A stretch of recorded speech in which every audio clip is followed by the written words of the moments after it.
ইতিহাস শুধু তারিখ নয়, ইতিহাস মানুষ, সংগ্রাম আর চিন্তার ধারাবাহিকতা। একটি দিন আমাদের মনে করিয়ে দেয় সময়ের স্রোতের টানে কতটা উল্টেছে পাতা, যার বিশ্লেষণে ফুটে ওঠে উত্থান, সৃষ্টি, পতন, স্বচ্ছতা ও নিষ্ঠার গল্প। রূপ নেয় সভ্যতার রং, বলে দেয় কতটা ও কিভাবে বদলাতে পারে তা। অভিজ্ঞতার ঝুলিতে বুলি ফোটাতে পারে এই একটি দিনের তথ্য, কারণ তাতে মিশে থাকে একাধিক গুরুত্বপূর্ণ ঘটনা ও সেই ঘটনার সাক্ষী। সুপ্রিয় দর্শক, এনটিভি অনলাইনের বিশেষ তথ্য পরিক্রমা এই দিনে স্বাগত জানাচ্ছি আমি ফাহাদিয়া মিতু। এই দিনে ইতিহাস প্রতিদিনই কথা বলে।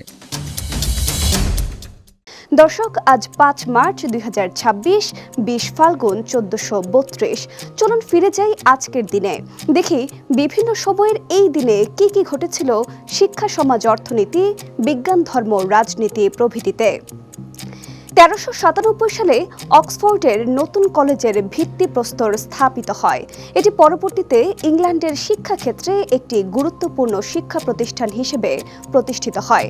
1558 সালে ইউরোপে প্রথম ধূমপানে তামাক ব্যবহার শুরু হয়।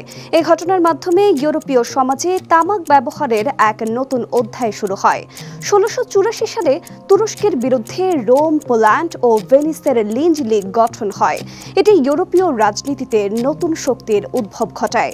1770 সালে বোস্টনে জনতার উপর গুলি চালিয়ে ব্রিটিশ সৈন্যরা গণহত্যা চালায়। এই হত্যাকাণ্ডের ফলে আমেরিকার স্বাধীনতার সংগ্রামে নতুন প্রেরণা যোগ হয়। 1793 সালে ফ্রান্সের সেনাবাহিনী অস্ট্রিয়ার কাছে পরাজিত হয়। এই পরাজয়ের ফলে ফ্রান্সের রাজনৈতিক পরিস্থিতিতে এক গুরুত্বপূর্ণ পরিবর্তন আসে। 1822 সালে ভবানীচরণ বন্দ্যোপাধ্যায়ের সম্পাদনায় সমাচার চন্দ্রিকা প্রকাশিত হয়। এটি বাংলায় সাংবাদিকতার ইতিহাসে একটি বড় মাইলফলক হয়ে দাঁড়ায়। 1824 সালে ইঙ্গো-বার্মা যুদ্ধ শুরু হয়। এই যুদ্ধে ভারতীয় উপমহাদেশের রাজনৈতিক পরিস্থিতিতে গুরুত্বপূর্ণ পরিবর্তন ঘটে। 1833 সালে অবিভক্ত ভারতের প্রথম দুই মহিলা কাদম্বিনী ও চন্দ্রমুখী বসু স্নাতক ডিগ্রি লাভ করেন। এটি নারী শিক্ষার ইতিহাসে একটি উল্লেখযোগ্য ঘটনা হয়ে থাকে। 1836 সালে মেক্সিকো আলামো আক্রমণ করে।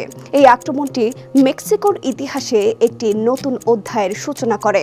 1896 সালে ইতালির প্রধানমন্ত্রী ক্রিস্পি পদত্যাগ করেন। এটি ইতালির রাজনৈতিক দৃশ্যে এক গুরুত্বপূর্ণ পরিবর্তনের সূচনা করে। 1897 সালে মার্কিন নিগ্রো একাডেমি গঠিত হয়। এর মাধ্যমে আফ্রিকান আমেরিকান জনগণের জন্য শিক্ষা ও সংস্কৃতির নতুন পথ খুলে যায়। 1912 সালে স্পেনে স্টিমার ডুবিতে 500 যাত্রী নিহত হন। এই দুঃখজনক ঘটনা সমুদ্রযাত্রার নিরাপত্তা বিষয়ে নতুন প্রশ্ন তুলে ধরে।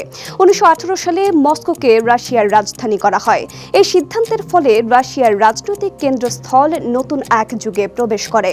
1933 সালে জার্মানিতে নির্বাচনে অ্যাডলফ হিটলার ও তার নাৎসি পার্টি বহু আসনে জয়লাভ করে। যদিও সংখ্যাগরিষ্ঠতা পায়নি, কিছুদিন পরেই তারা এক নায়কতন্ত্র প্রতিষ্ঠা করে। 1987 সালে সিলেটের ওসমানী জাদুঘর উদ্বোধন হয়।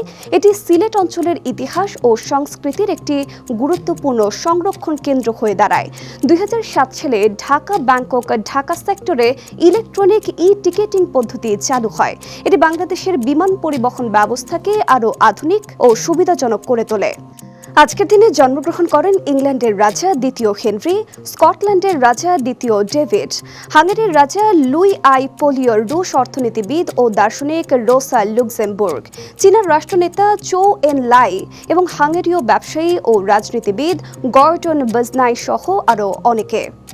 এদিনে আমরা হারিয়েছি ইতালীয় চিত্রশিল্পী আন্তোনিও দা কোরেজিও, ইংল্যান্ডের রাজা প্রথম জেমস, বিখ্যাত ফরাসি গণিতবিদ পিয়ের লাপ্লাস, বাংলার মতুয়া সম্প্রদায়ের প্রতিষ্ঠাতা হরিচাঁদ ঠাকুর এবং পেরুর সাবেক প্রধানমন্ত্রী ও জাতিসংঘের পঞ্চম মহাসচিব হাভিয়ের পেরেজ দে কুইয়ার প্রমুখ।